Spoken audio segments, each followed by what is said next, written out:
नमस्कार दोस्तों, मैं हूं आपका दोस्त, आपका शिक्षक, आपका मेंटर एसके यादव। तो पहले तो आप सबसे माफी मांगना चाहेंगे क्योंकि काफी दिन बाद हम आए हैं इस चैनल पे। हम क्या मतलब संस्थान काफी दिन बाद दोबारा एक नई शुरुआत के साथ शुरू हो रहा है, तो काफी टाइम लग गया हमको इस पर आते हुए, तो इसके लिए तो पहले माफी। लेकिन ठीक है, अब आए हैं, देर से बेर आए हैं, लेकिन हाँ मजबूत तरीके से आए हैं और बेहतर तरीके से काम किया भी जाएगा इस बार। ओके, तो हाँ, पहले संतोष मिश्रा जी को थैंक यू कि हाँ उन्होंने मुझे एक प्लेटफॉर्म दिया, एक व्यवस्था दी ताकि मैं काम कर सकूं और आप लोगों तक अपनी बातें पहुंचा सकूं। संस्थान आपके लिए कुछ काम कर सके, आप लोगों तक कुछ बातें पहुंचा सके। देखिए, तक्षशिला एक विश्वसनीय संस्थान है अयोध्या का, अच्छा काम करता है, चाहे वो वनडे एग्जाम्स हो, चाहे यूपीएससी एग्जाम्स हो। और इस बार यूपीएससी एग्जाम्स को संभालने की बागडोर जो है मुझे दी गई है और मैं कोशिश करूंगा कि ये जो बागडोर मुझे संतोष जी ने दी है वो ये संतोष संभालेगा। पूरी कोशिश करूंगा कि मैं अपने फर्स्ट पे, अपनी चीजों पे एकदम खरा उतरूं। और जैसा कि आप सबका मुझ पर ट्रस्ट रहा, तो उस टाइम वो ट्रस्ट भी न टूटे, भरोसा भी न टूटे, वो चीजें बनी रहे। तो कोई नहीं, तो यहां वहां की बातें भी फिलहाल खत्म करते हैं। देखिए, तक्षशिला आईएएस ने एक छोटी सी शुरुआत की है कि हाँ देखिए, आपको पता ही होगा कि यूपीएससी का एग्जाम है 25 मई को होने वाला है, 25 मई 2025। तो हम लोग ने एक प्रोग्राम रेडी किया है कि जो लड़के पीसीएस या फिर यूपीएससी के लिए, बेसिकली क्योंकि ये मेन फोकस जो कोर्स है यूपीएससी के लिए होगा, टोटली फ्री है, यूट्यूब पे ही है। तो हम लोग सोच रहे हैं कि जो बेहतर कंटेंट हो पाए, टू द पॉइंट, है ना, जिन चीजों को पढ़ने के लिए आपको बहुत एक अच्छा खासा अमाउंट कुछ बड़ी कोचिंगों में देना पड़ता है, वो आपको हम ऐसे ही यहां प्रोवाइड करवाएं, फ्री में प्रोवाइड करवाएं।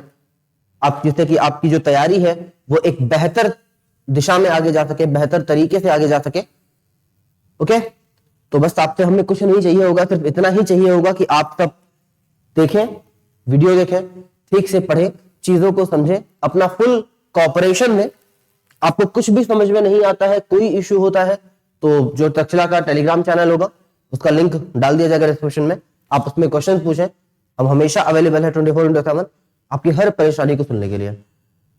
एक बात आपसे मैं बता दूं कि ऑनलाइन पे हम कोशिश तो करेंगे कि सारी चीजें दें, लेकिन हाँ इसकी एक सीमा होती है, तो मैं कोशिश कि वो उस सीमा को मिनिमाइज कर दूं। मैक्सिमम जो भी चुनौतियां आएंगी उसे कम से कम करके मैक्सिमम से मैक्सिमम बेनिफिट आप लोगों तक पहुंचा पाऊं, मैक्सिमम कंटेंट आप लोगों तक पहुंचा पाऊं।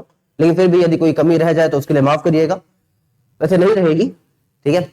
और जो सब्जेक्ट्स मुझे मिले हैं या फिर और जो फैकल्टी यहाँ पे आएगी उसे जो दिया जाएगा, आप उसके लिए बेफिक्र रहे। मेरे जो सब्जेक्ट्स हैं उसमें ये एक मेरी गारंटी है, ऑनलाइन प्लेटफॉर्म पे ऐसे बोलना बहुत बड़ी बात हो जाती है क्योंकि चीजें ऑनलाइन रहेंगी, रिकॉर्ड रहेंगी। आप अगर मेरे वीडियोस भी ठीक से देख लेते हैं, उसके नोट्स ठीक से बना लेते हैं, तो मेरे सब्जेक्ट के मैक्सिमम क्वेश्चंस आपको उसी वीडियोस में से मिल जाएंगे। कहीं कुछ ज्यादा परेशान होने की बात नहीं होगी। लगभग हमारी इकोनॉमी की हम जो पोर्शन शुरू करने वाले हैं इस चैनल पे, वो इकोनॉमी का होगा, इंडियन इकोनॉमी।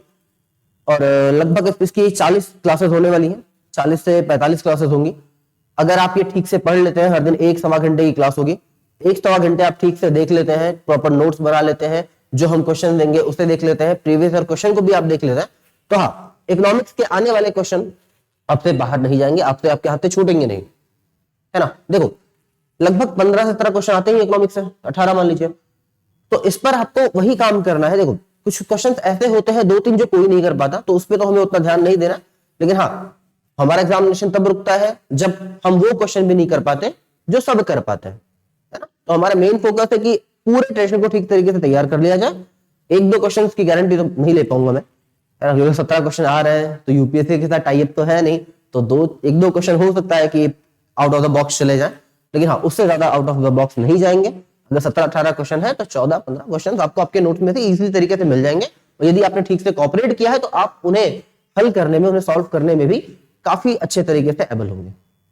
ओके, तो आज तो वैसे कक्षा नहीं शुरू होगी यूपी, मतलब बेसिकली इकोनॉमिक्स हम शुरू करने वाले हैं, लेकिन आज शायद ना हो पाए क्योंकि आज बेसिकली हमें बात करना है यूपीएससी के बारे में, है ना, यूपीएससी के एग्जाम के बारे में, उसके पैटर्न के बारे में कि कैसे एग्जाम होता है, किस प्रकार से चीजें एलिब्रेट होती है, किस प्रकार से हमें पढ़ना है ना, किस प्रकार से अपनी तैयारी को शुरू करना है, कौन कौन सी बुक्स लगती हैं, इन सब चीजों के बारे में आज बात होने वाली है।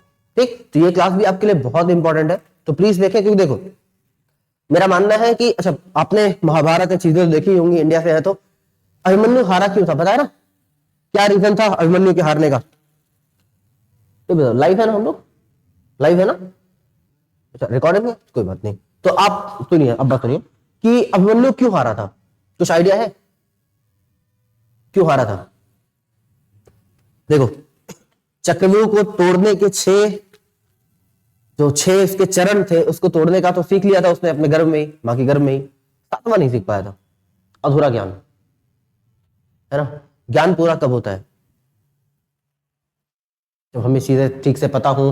देखो तीन चीजें होती है, एक होता है लिटरेट साक्षर, दूसरा क्या है इंफॉर्मेटिव, तीसरा होता है नॉलेज। हमें तीन चीजों पे ध्यान देना है। हमें लिटरेट तो है ही, इंफॉर्मेशन मिल जाएगी, लेकिन हमें अपने बौद्धिक क्षमता को बढ़ाना है, हमें अपने नॉलेज को बढ़ाना है। सिर्फ इंफॉर्मेशन इकट्ठी कर लेने से यूपीएससी क्रैक नहीं होगा, तो हमें अपने नॉलेज को भी बढ़ाना है, ठीक है? उस पर हम सोच पाए, समझ पाए, थोड़ा बौद्धिक जुगाली करनी है, तब जाके हाँ उसके क्वेश्चन सॉल्व होंगे। और जहां तक बात मैंने अभिमन्यु की, अगर उसे पता होता कि ऐसी चीजें होती हैं उस 7वें चरण में, तो शायद नहीं हारता ना। तो सबसे पहले हमें यह जानना होता है कि यूपीएससी का पैटर्न क्या है, सही तरीका क्या है, सही कंटेंट कहां से मिलेगा। अगर इन चीजों को हम समझ जाए तो आधी तैयारी तो ऐसे ही होगी। रणनीति सबसे ज्यादा इंपॉर्टेंट होती है। देखिए यूपीएससी के उस एग्जाम को मैं वॉर कहता हूं, युद्ध कहता हूं मैं उसे, और उसमें बैठने वाला हर अभ्यर्थी, चाहे वो आपके भाई ही क्यों ना हो, आपकी बहन ही क्यों ना हो, आपके सगे कोई भी हो, उस समय आपका प्रतिद्वंदी है ना। वो युद्ध ही है। और युद्ध की तैयारी की शुरुआत कहां से होती है? पहले रणनीति बनानी पड़ती है। रणनीति बनाने के लिए आपको यह पता होना चाहिए कि कितने प्रकार की रणनीतियां हो सकती हैं, क्या चीजें हो सकती हैं। तो पहले यूपीएससी के सिलेबस को तो समझे, तब तो आगे बढ़ेंगे, है ना। तो चले, बात को ज्यादा लंबी नहीं खींचना, शुरू करते हैं आज। तो स्वागत है आपका इस नई शुरुआत में, इस नई पहल में, इस नई सोच में, एक नई कोशिश में मिलकर आगे बढ़ेंगे। तो नाम देख ही रहे हैं, है ना, तक्षशिला आईएएस अयोध्या, ठीक है। अयोध्या में हमारा संस्थान है, आपका संस्थान है, जिसे आगे बढ़ना है खुद भी और आपको भी आगे बढ़ाना। हमारा एक सपना है कि हमारे साथ आप भी आगे बढ़े, आपके साथ हम आगे बढ़े, एक कॉपरेशन होना चाहिए। कुल, तो चले देखते हैं यूपीएससी के पैटर्न के बारे में। तो देखिए यहां बेसिकली लिखा है यूपीएससी सीएससी 2025, ये यूपीएससी के एग्जाम पैटर्न के बारे में बात कर रहा है। कुल, लेकिन पहले हम देख लें कि यूपीएससी है क्या। ओके,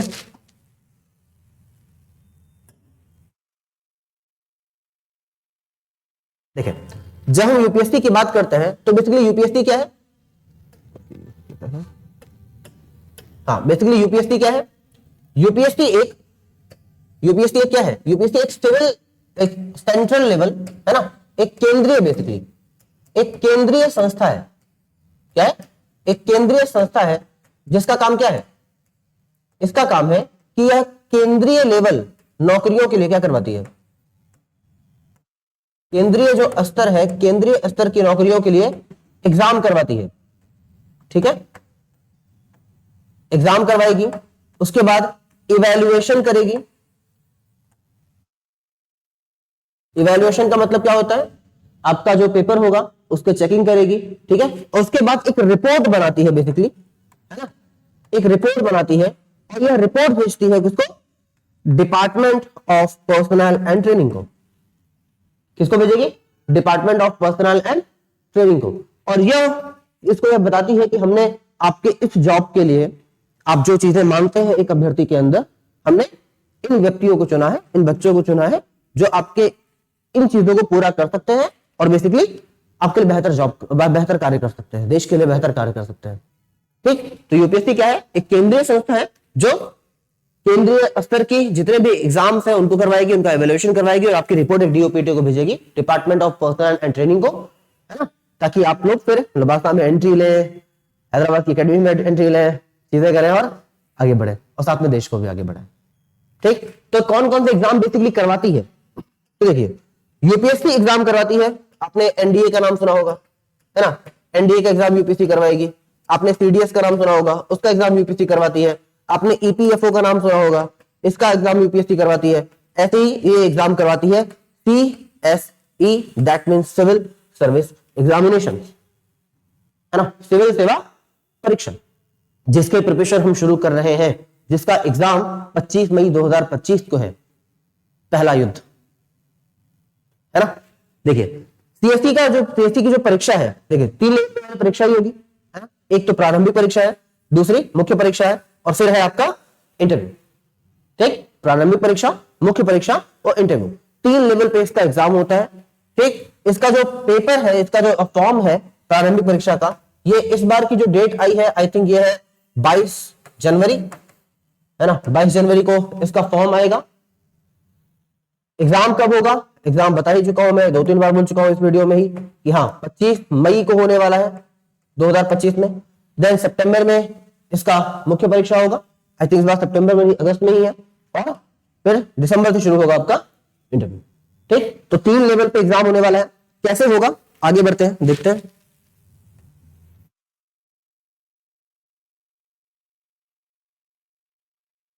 लेफ्ट रखें, ठीक,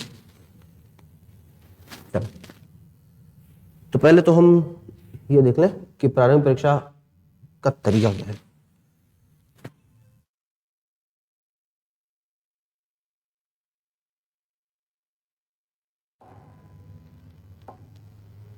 छोड़े, लिखने के लिए कहां से आएगा,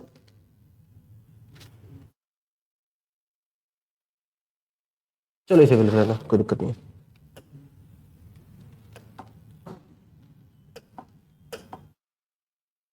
देखिए, तो इसका प्रारंभिक परीक्षा है ना, इसके प्री की अगर हम बात करें, इसके प्री की अगर हम बात करें, तो प्री 2 लेवल पे एग्जाम होता है इसका।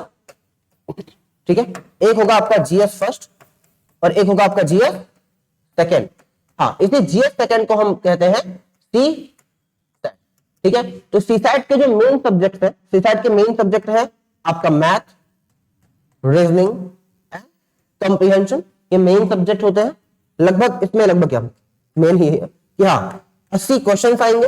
ओके, और जो इसके मार्क्स होने वाले हैं वो होगा 200 मार्क्स, और जो इसकी माइनस मार्किंग होती है ना, इसकी जो माइनस मार्किंग होने वाली है वो होगी 1/3 की। 1/3 का मतलब कि यदि आपके 3 क्वेश्चन गलत होते हैं तो आपका एक सही प्रश्न भी शून्य माना जाएगा। ओके, अगर आपके 3 क्वेश्चन गलत है तो आपका एक प्रश्न भी शून्य माना जाएगा। इसका अर्थ क्या है कि देखिए, मान लीजिए आपने 4 क्वेश्चन टोटल किए, एक क्वेश्चन पे आपको 2.5 नंबर के आसपास मिलेगा। ठीक, अब 4 क्वेश्चन आपने टोटल किए हुए हैं और इसमें से 3 क्या हो गए गलत, तो इनका नंबर तो ऑलरेडी आपको 0 मिलेगा ही मिलेगा, लेकिन जो एक था इसके लिए आपको क्या मिलने वाला था 2.5, ये भी क्या हो जाएगा 0, ये माइनस 1।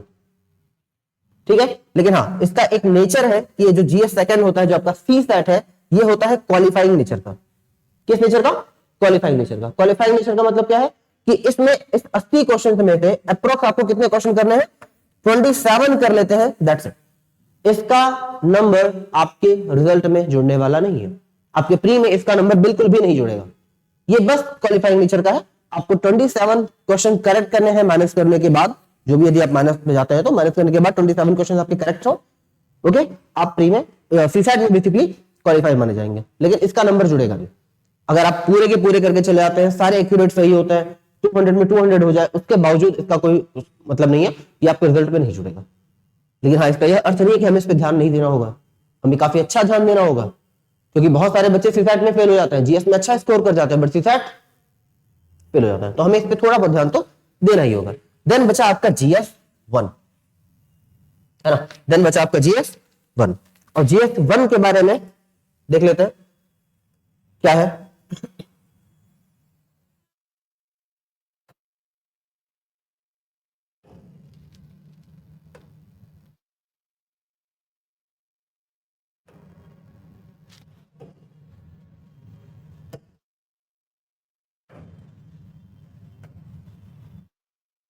सॉरी ब्रो,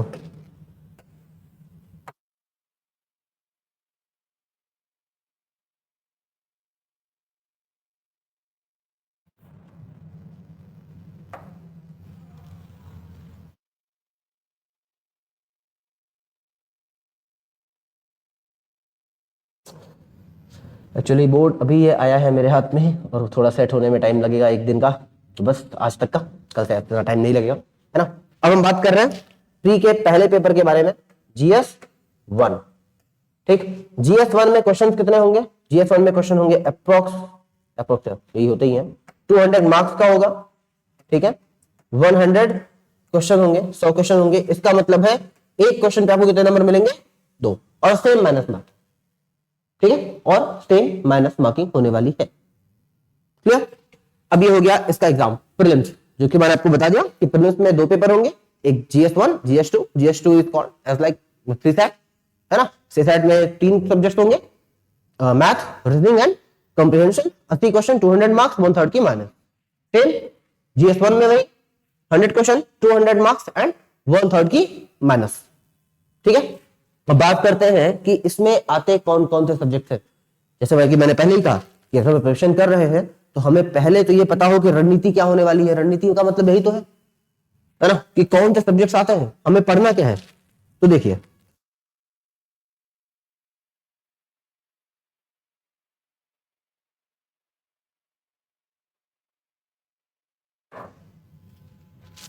है ना। तो देखिए इसमें सब्जेक्ट्स दिखाए हैं बेसिकली। पहला सब्जेक्ट है आपका भारतीय अर्थव्यवस्था, है ना। इंडियन पॉलिटी की बात की जाती है, भारतीय राज्यव्यवस्था, इंडियन पॉलिटी की बात की जा रही है यहाँ पे, है ना। कितने क्वेश्चन आएंगे इससे? याद रखिएगा, इससे लगभग 15 से 18 क्वेश्चन के आसपास आता है, कभी कभी 22 क्वेश्चन तक पहुंच जाता है ये। तो 15 से 18 क्वेश्चन का वेटेज है GS1 में। फिर आएगा विश्व एवं भारतीय भूगोल। हाँ, आज के 3 साल पहले तक क्या था कि इसका वेटेज थोड़ा कम था, 7, 8, 9 क्वेश्चन तक आ रहे थे, लेकिन नहीं, अब इसके स्कोर बड़े हैं। अब ये लगभग 12 से 15 के आसपास पहुंच गया है। फिर आएगा इंडियन इकोनॉमी। करंट के साथ इन चीजों को, इंडियन इकोनॉमी को अगर जोड़ लिया जाए तो लगभग 20 क्वेश्चन के आसपास ये पहुंच जाता है। ठीक, फिर पर्यावरण पारिस्थितिकी। हाँ, याद रखिएगा इसमें करंट ऑलरेडी जुड़ा हुआ है, ये जो मैं आपको रेंज बता रहा हूं ये करंट इसमें लगभग जुड़ा हुआ है। फिर बचा आपका पर्यावरण पारिस्थितिकी, लगभग 12 क्वेश्चन।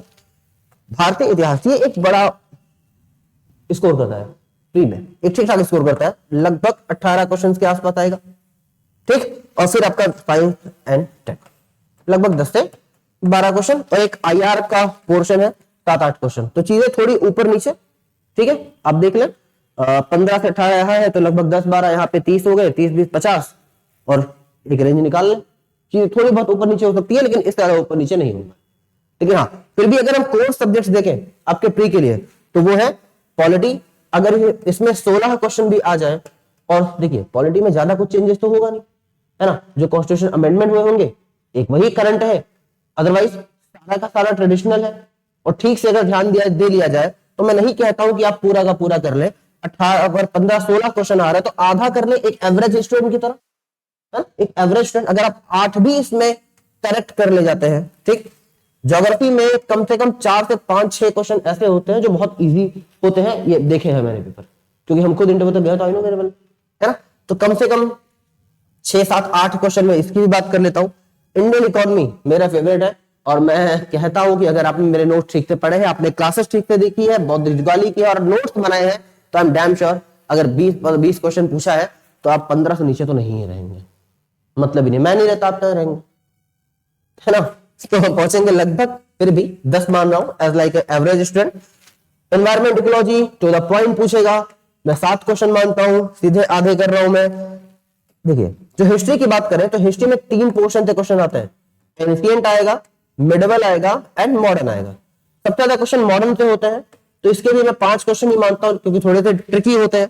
विज्ञान प्रौद्योगिकी टू द पॉइंट, जैसे कहां से पूछेगा, इसमें डिफेंस वाले पोर्शन से पूछता है ना, अपने मिसाइल्स के बारे में पूछेगा।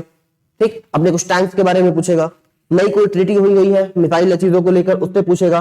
बायोटेक का पोर्शन है उससे पूछेगा, सुपर कंप्यूटर है कुछ उससे पूछ सकता है ना, नैनोटेक में आजकल चीजें बेहतर हो रही है उसमें पूछ सकता है। तो इनसे भी लगभग टू द पॉइंट क्वेश्चन पूछेगा, तो 5 क्वेश्चन मान लेता हूं, और IR से लगभग 6-7 क्वेश्चन है तो 3 क्वेश्चन मान लेता हूं बस। ठीक है, 8 दूनी 16, 10 26, 26 और 7, बता दो मेरी मैथ कमजोर है, 26 और 7 हो गया आपका कितना होता है, 33, 33 और 10, 43 एंड 3, 46। अगर एवरेज बच्चा है और ठीक से पढ़ा है तो 46 क्वेश्चन। और कट ऑफ कितनी जाती है यूपीएससी की? क्वेश्चन में अगर देखा जाए 2024 के पेपर को अगर बात करें, 24 के पेपर की बात करें, तो यहां पे cut off I think 46 to 50 question के आसपास जा सकती है ना, 50 क्वेश्चन के आसपास। अदरवाइज 46 क्वेश्चन बहुत है आपके सिलेक्शन के लिए, आपके प्री में सिलेक्शन के लिए, है ना। लेकिन हम फिर भी कह रहे हैं कि आपके प्री के मैक्सिमम सब्जेक्ट्स मैं ही देखूंगा, चाहे वो इंडियन इकोनॉमी हो, चाहे वो आपका ज्योग्राफी हो, चाहे वो आपका इकोनॉमी हो, क्या नाम है, पॉलिटी है, चाहे ज्योग्राफी है, चाहे इकोनॉमी है, एनवायरमेंट है ना, या आपका साइंस टेक हो गया। और ये मेरी गारंटी है, अगर आपने मेरे नोट्स आपके पास है तो आप बेफिक्र रहे। बस हाँ, उतनी चीजें आपको पता होनी चाहिए जितने मैंने आपको अपने नोट्स में करवाए, उतने कॉन्सेप्ट आपको क्लियर होने चाहिए। हमसे जो हेल्प चाहिए आप हमसे पूछिए, हम हमेशा अवेलेबल है, आपको वो चीजें मिल जाएंगी। ठीक है, आपको इतने क्वेश्चंस बहुत इजीली लगभग 60 क्वेश्चंस तक आपको नोट्स में से मिल जाएंगे, तो परेशान नहीं होना। मिनिमम की बात कर रहा हूं ये मिनिमम मैं अपनी बात कर रहा हूं, बाकी और जो फैकल्टी अगर आपको पढ़ाएगी वो तो ऐड करना ही है अभी इसमें, हाँ, तो काफी कुछ आपको मिल जाएगा। तो ये हो गया आपका पैटर्न। देखिए यहाँ पे लिखा भी था, ध्यान नहीं दिया मैंने, 100 प्रश्न और 200 का पूर्णांक।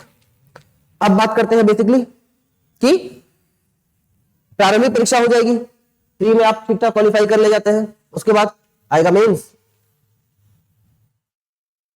असली परीक्षा भी यही है,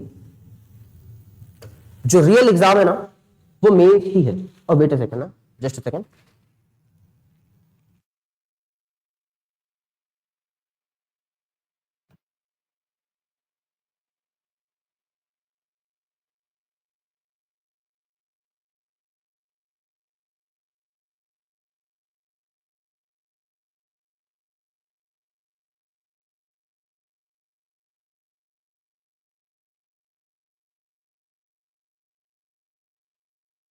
sorry for late breakup, just a second.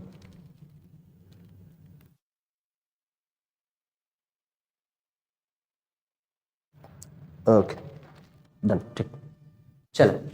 तो अब बात करते हैं प्रारंभिक परीक्षा जब आपका हो जाएगा तो फिर हम पहुंचेंगे कहां पे, मीन्स ये क्या कर दिया इन्होंने, तो गड़बड़ हो गया। सीसैट था, ये भी सीसैट के बारे में था, हाँ ये आया आपका मुख्य परीक्षा, डन, ठीक है। दिखा परीक्षा थोड़ा नीचे कर लेते हैं, ठीक। अब देखो ये आपका मुख्य परीक्षा, ठीक है। अब देखिए प्रारंभिक परीक्षा के बारे में आपको बता दूं कि जो प्रारंभिक परीक्षा होती है, प्रारंभिक परीक्षा बेसिकली एक प्रकार से एलिमिनेटरी टेस्ट होता है। इसमें सिर्फ एक छटाई तरीका कह सकते हैं, है ना, तो काफी सारे बच्चे एग्जाम दे रहे हैं, तो एक प्रकार से छटाई का प्रोग्राम है, इसमें फिर छटाई हो रही है ना, सिर्फ छटाई होती है। आपका मेन एग्जाम तो ये रहा, मुख्य परीक्षा, मेन एग्जामिनेशन, जो रियल होने वाला है ना वो आपके साथ इसी में होने वाला है। क्यों? क्योंकि वो आपको अभी बताऊंगा, बस आप देखते जाएं। देखिए इसका जो पेपर है वो कैसे होता है ना, इसका पेपर कैसे होता है तो देखिए समझिए। पहली बात, इसके पेपर में होंगे 9 पेपर, एक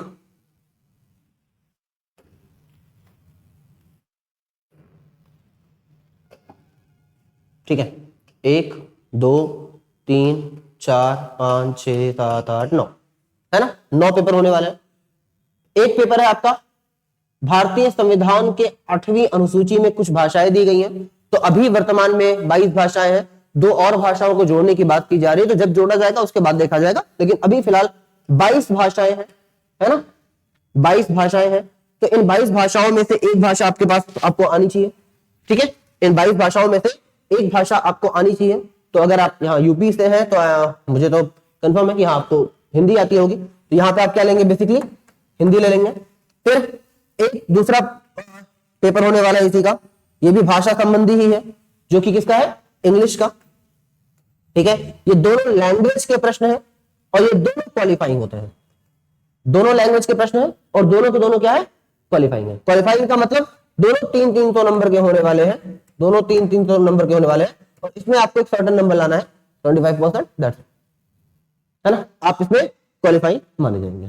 तो इसका नंबर, जैसे सीसैट का नंबर आपके प्री के रिजल्ट में नहीं जुड़ रहा था, ऐसे ही इसका नंबर भी आपके प्री के रिजल्ट में, आपके मेंस के रिजल्ट में नहीं जुड़ेगा। ओके, देन फिर शुरू होगा आपका जीएस नहीं एसए का पेपर, है ना। उसके बाद आपका एक एसए का पेपर होगा, 250 अंक का होगा, 2 एसए आपको लिखने होंगे, है ना, खंड 1 से 1 एसए, खंड 2 से 1 एसए, ठीक। उसके बाद आपका जीएस के 4 पेपर होने वाले हैं।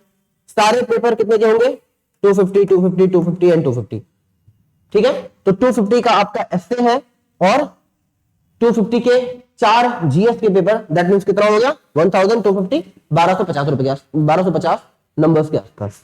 उसके बाद देखिए, ये सामान्य अध्ययन और क्या नाम है, जीएस और इसका पेपर है एसए का, ये सारे बच्चों के लिए सेम होने वाला है, कुछ डिफरेंट नहीं, सारे क्वेश्चन सबको सेम मिलेंगे। लेकिन यूपीएससी कहता है कि हम आपको एक सब्जेक्ट चुनने के लिए कह रहा है ना, उसकी 24 सब्जेक्ट की लिस्ट है, वो आपको एक सब्जेक्ट चुनने के लिए कहता है कि एक सब्जेक्ट आप चुनिए, हम उसमें से आपसे प्रश्न करेंगे। ठीक, और वही चीज को कहते हैं हम वैकल्पिक विषय, ऑप्शनल सब्जेक्ट। कुल उसी को हम क्या कहते हैं? Optional subject. और इसके होंगे 2 पेपर, और ये दोनों पेपर भी कितने कितने के हैं? 250 एंड 250। तो टोटल मेंस कितने का हो गया? टोटल मेंस हो जाएगा आपका 1750, 1750। और यदि आप मेंस क्वालिफाई करना चाहते हैं तो आपको कम से कम फाइट करना होगा 1100 1200 के लिए, 1100 से 1200 के लिए आपको फाइट करना है। मिनिमम आके आप 850 से 50 तक तो रुक ही जाए, 850 से 900 तक अगर आप रुकते हैं तो हाँ, आप मेंस क्वालिफाई है। यदि आप 850 से 900 तक रुकते हैं तो आप मेंस क्वालिफाई है, लगभग आप इन हैं जॉब के लिए, आपको ज्यादा मशक्कत फिर नहीं करनी पड़ती है ना। इसमें से ये आएंगे नंबर कैसे? देखिए, ऐसे अगर आपके पास शब्दों का चयन ठीक ठाक है ना, अगर आप शब्दों को ठीक से चुन लेते हैं, यदि आप शब्दों को ठीक से चुन लेते हैं तो ऐसी कंडीशन में ऐसे में से आराम से 125 नंबर्स लाना थोड़ा ठीक ठाक है, ला सकते हैं। देन उसके बाद फिर आपका बचा, उसके बाद बचा आपका जीएस। पहला पेपर, दूसरा पेपर, तीसरा पेपर, इन तीनों में थोड़ा टफ होता है, ये तीनों पेपर थोड़े टफ है। ठीक, लेकिन हाँ, कम से कम नंबर 100 के आसपास तो हमें फाइट करनी है यार, कि 250 में से 100 नंबर तो मिल ही जाए, तो कितना होगा? 300 के आसपास। ठीक, चौथा पेपर ठीक होता है एथिक्स। अगर आपकी बेसिक समझ है, आप सिचुएशन हैंडलिंग कर सकते हैं, तो इसमें नंबर उठ जाता है, और इसमें 139 तक लेकर आए हैं लोग, है ना। मैं 120 की बात करता हूं, 120 तो कितना हो गया? 420 ये हो गया, प्लस 125, 545। ओके, देन बचा आपका ऑप्शनल।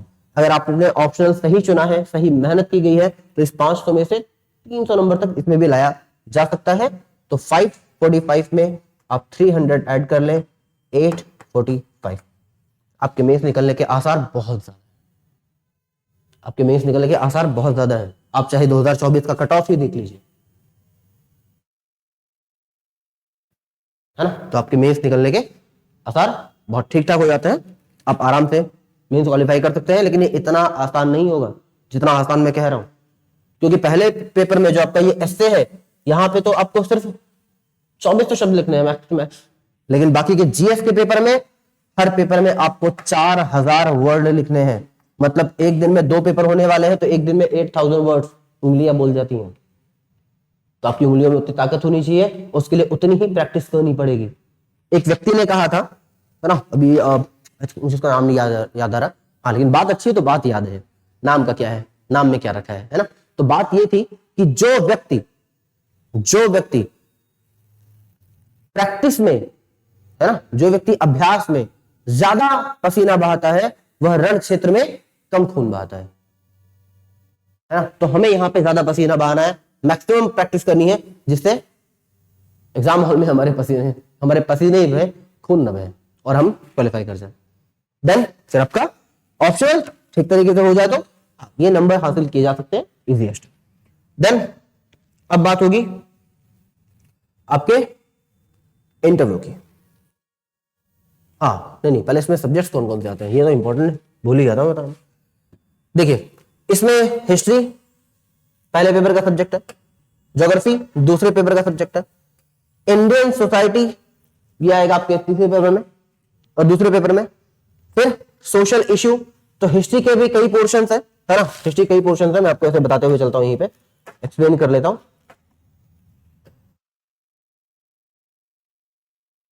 देखिए, जब हम हिस्ट्री की बात करते हैं तो हिस्ट्री में बेसिकली कई पोर्शन आने वाले हैं, हिस्ट्री में कई पोर्शन आने वाले हैं। आपका मॉडर्न हिस्ट्री हो जाएगा,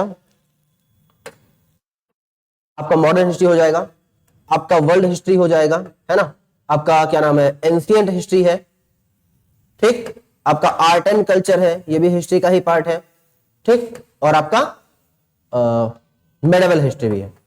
तो 5 पोर्शन यही हो गए, ठीक। देन आपका ज्योग्राफी आएगा, ज्योग्राफी को एक्सप्लेन कर सकते हैं 3 भागों में होगा, एनवायरमेंट का भी कुछ पोर्शन इससे जुड़ेगा, फिर ह्यूमन ज्योग्राफी है, फिर फिजिकल ज्योग्राफी है ना। तो आपका geography, then Indian society, social issues. हाँ, यहाँ पे एक सब्जेक्ट है जो मुझे नहीं दिख रहा है, वो है सोशल जस्टिस, है ना, सामाजिक न्याय। देखो इनको ना ये सब एक ही सब्जेक्ट में मिक्सअप कर लेते हैं, लेकिन नहीं, जब आप बड़े ठीक संस्थानों को देखेंगे तो हर सब्जेक्ट को अलग अलग तरीके से पढ़ाया गया है, हर सब्जेक्ट को पढ़ने का तरीका अलग है। तो ये तीनों को एक मत समझिएगा कि जो इंडियन सोसाइटी है उसमें उठने वाले मुद्दे फिर उसमें हम जस्टिस कर लेंगे, नहीं, ऐसा नहीं होता। इसमें सोचने के, समझने के और लिखने के तरीके डिफरेंट हैं। हर बात को एक अलग पॉइंट ऑफ व्यू से हमें समझना होता है। तो ये हो गया, एक इतिहास, दूसरा भूगोल, तीसरा भारतीय समाज, चौथा सामाजिक मुद्दे, पांचवा है आपका सोशल जस्टिस, जिसे बोलते हैं सामाजिक न्याय।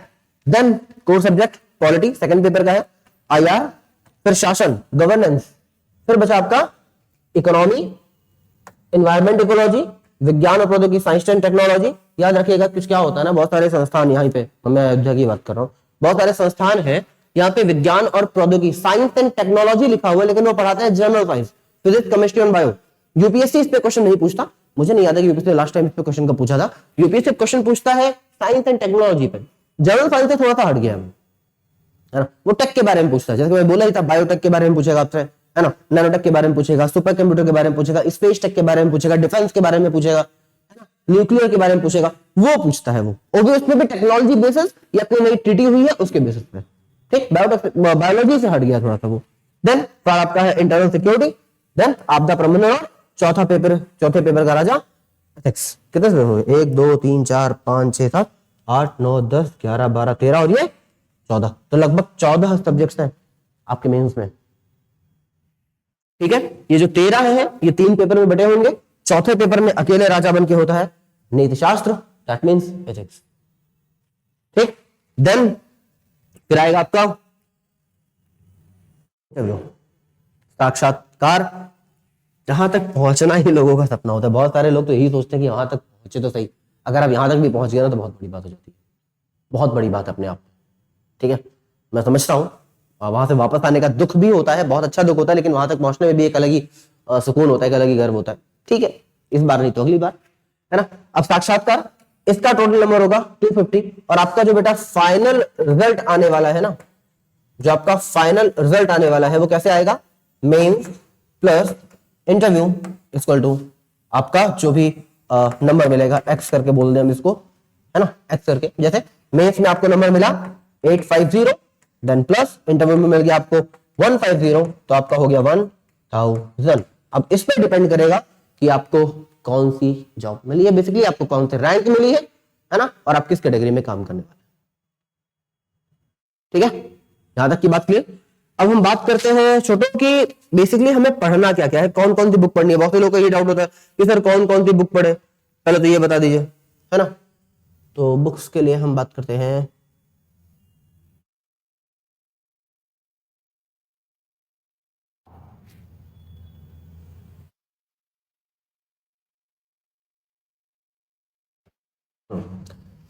तो बात करते हैं बुक्स।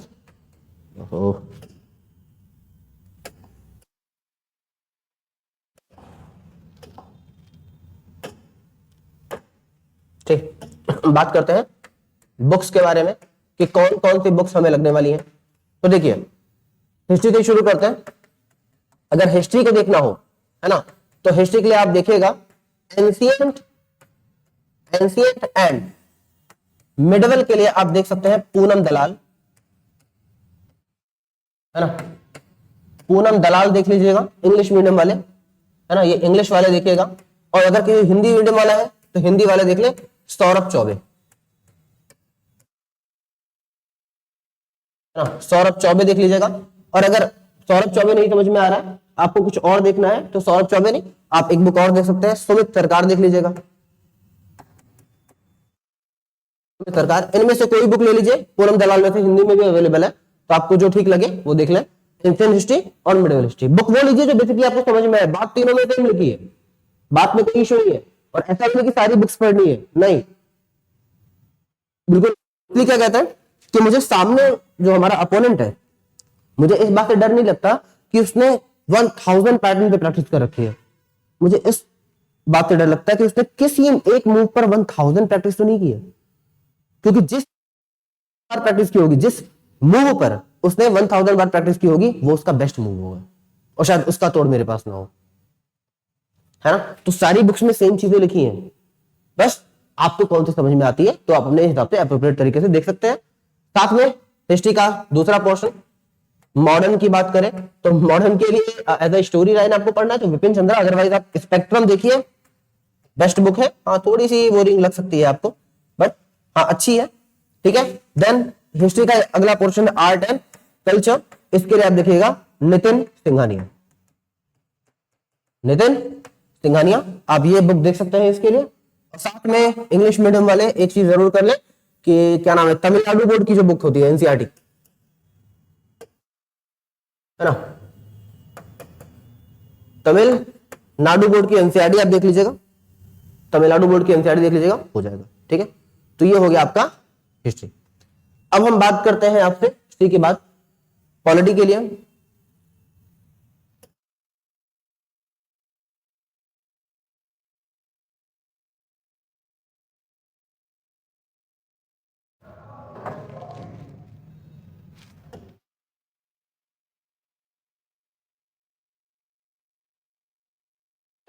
है ना, पॉलिटी की बात करें तो पॉलिटी में एक ही बुक है जो आपके लिए काफी है, अरे